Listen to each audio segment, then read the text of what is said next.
No way this just happened, as they just robbed the Lakers of this terrific game, as this had major playoff vibes to it, as the Lakers and Thunder were going back and forth, and then Luka Doncic was tossed late in that fourth quarter, which shuffled things up and really changed things for the Lakers and really could have helped them clinch that third seed, which is now the goal for the rest of the regular season.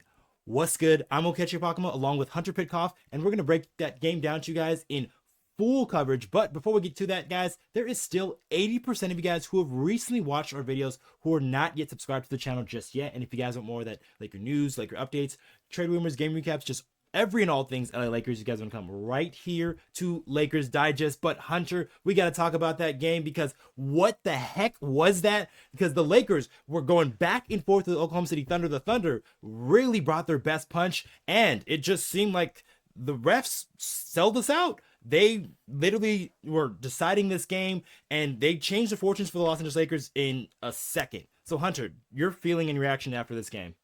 I mean, it's that. I look. There's always the saying, like, it's a make or miss league when it comes to the NBA. But Mark Jackson always said it's a make or miss call league too.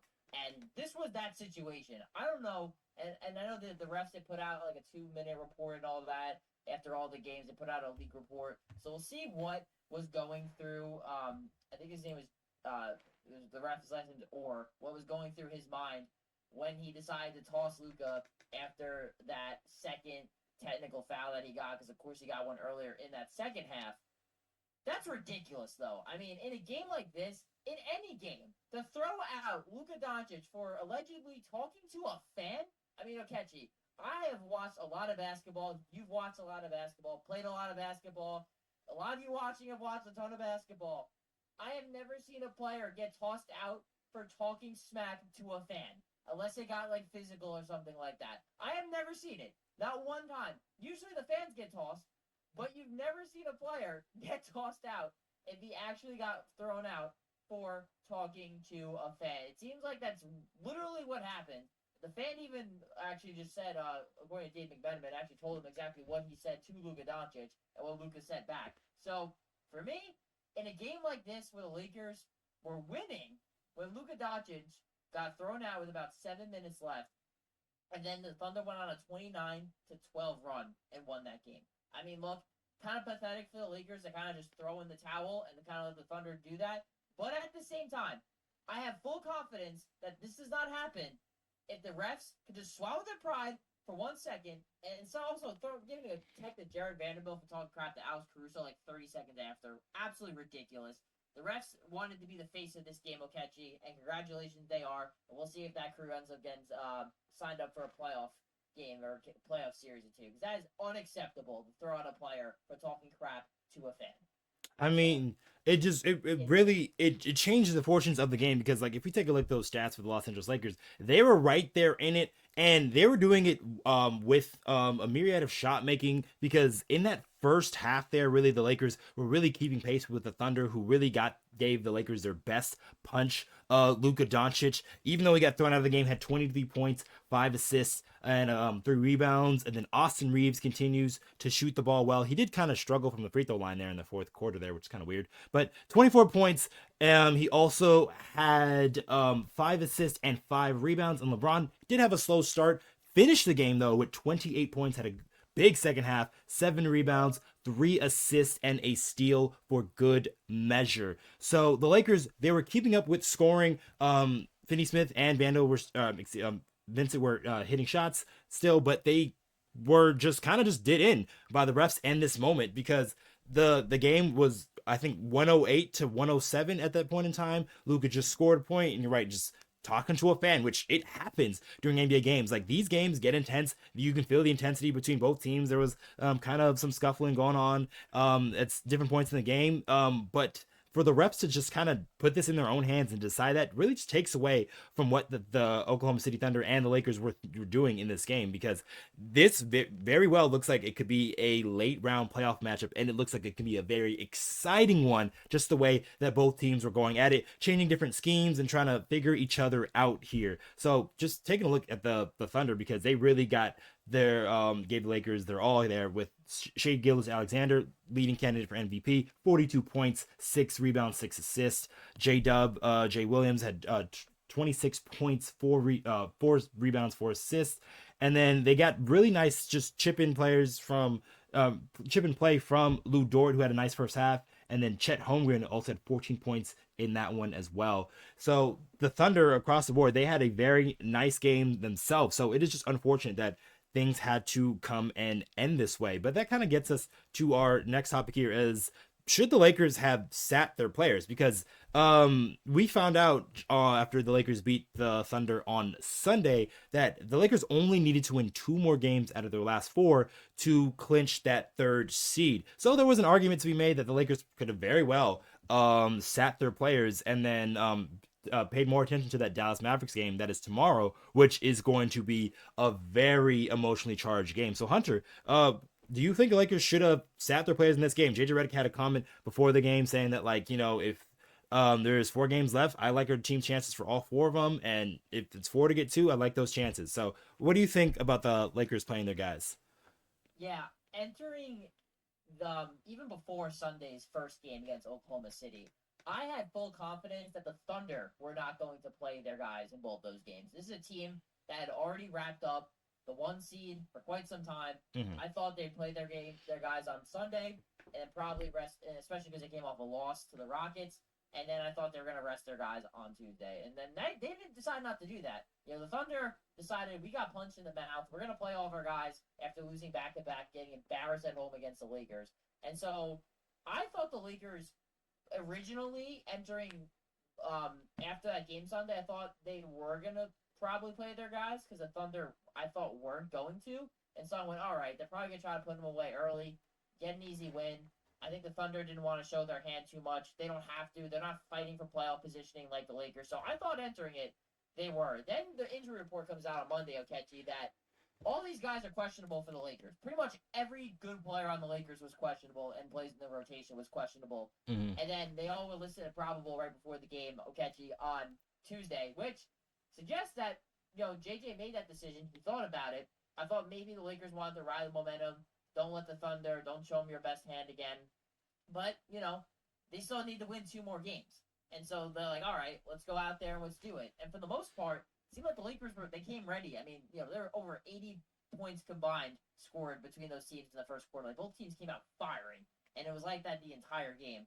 Until, of course, the refs decided to throw out Luka. So that's a long way to beat the bush. But I will say this. I think that I don't hate the decision to play the guys. However, you're going to do it. You got to win. They didn't. And now tomorrow, not only are they playing the Dallas Mavericks, not only is it Luka's first game in Dallas since he's been a Laker, but it's also the Dallas Mavericks that are coming off, I think, a 4-game break. I think their last game was on Saturday. Yeah, it was They Saturday. played in D, so they're going to be fresh. They've been thinking about this game for quite some time. And the Lakers coming off a tough loss here to the Thunder. Hopefully they can pick themselves up by the bootstraps. I know they'll be motivated, but hopefully they got the legs to go out there and get the job done against a Dallas Mavericks team, which is also, trying to fight for playoff positioning or play-in positioning and get the home game in the 9-10 matchup. Mm-hmm. I mean, a very emotionally charged game that it's going to be for tomorrow for a guy like Luka Doncic. And something interesting that they brought up in the broadcast, as Luka, with those 2 technicals, is now up to 14. So I believe if you get 16, you get suspended for 1 more game. So Luka's kind of got to watch himself here in these last couple of games so he doesn't pick up another technical here or there.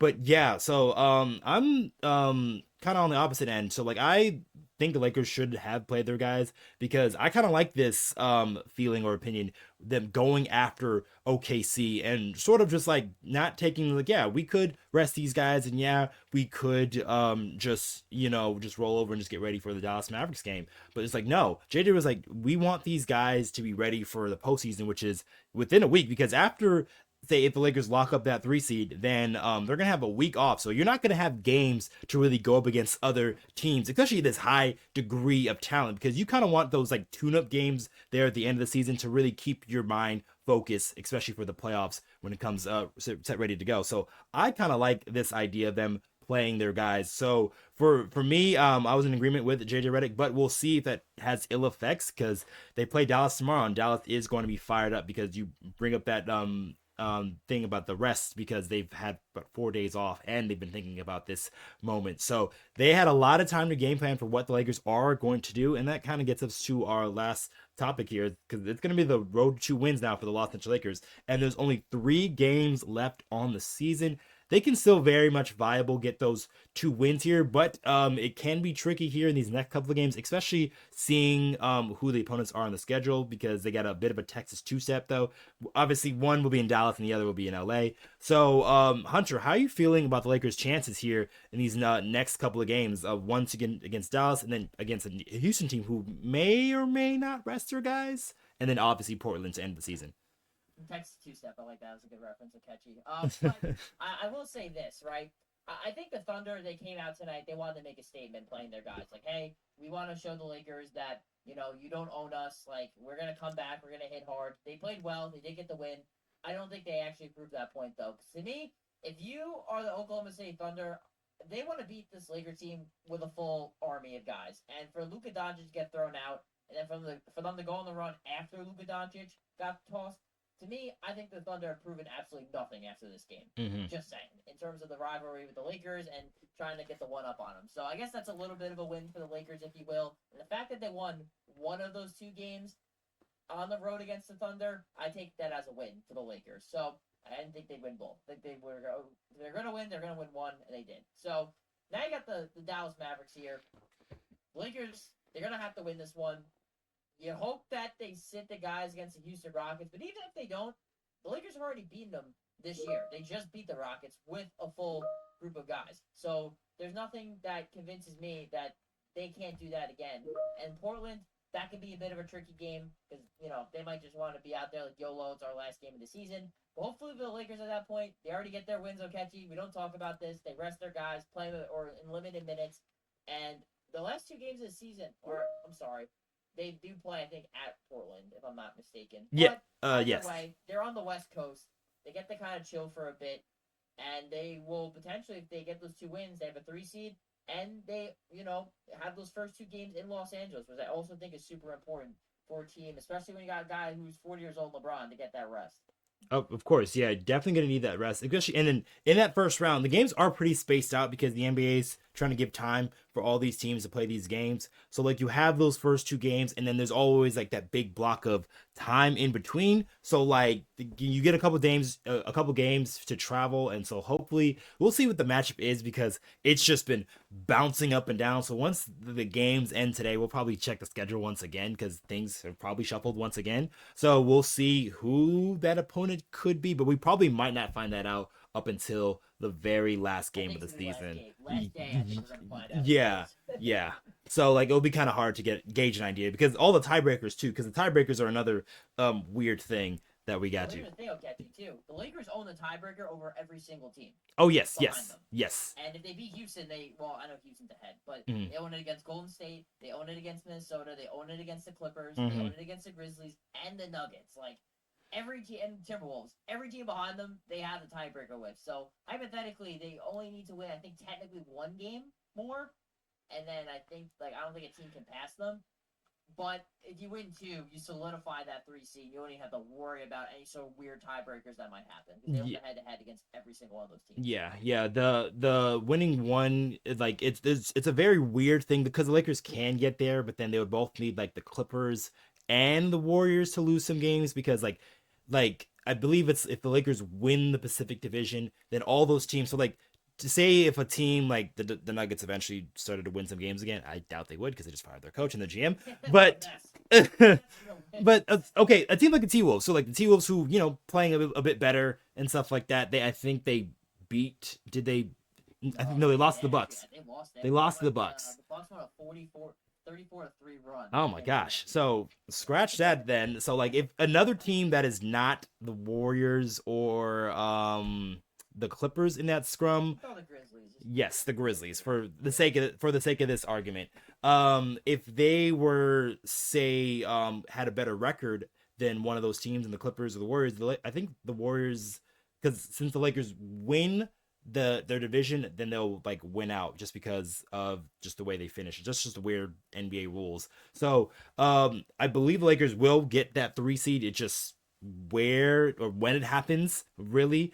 But we'll see, because crazier things have been happening in the NBA. We saw it with coaching firings. We're seeing it with some players getting injured, unfortunately. So hopefully Lakers can get it together here. And like I said before, guys, remember to subscribe to the channel if you guys want more of that Laker content, because we are pushing towards our ultimate goal of 20,000 subscribers. And we are pretty close to 18,000 here. So each and every guys who subscribe to the channel really help out to the channel. So thanks again for watching this video. I have been your host, Okechi Apakama, along with Hunter Pitcoff, and we will catch you guys on the next one.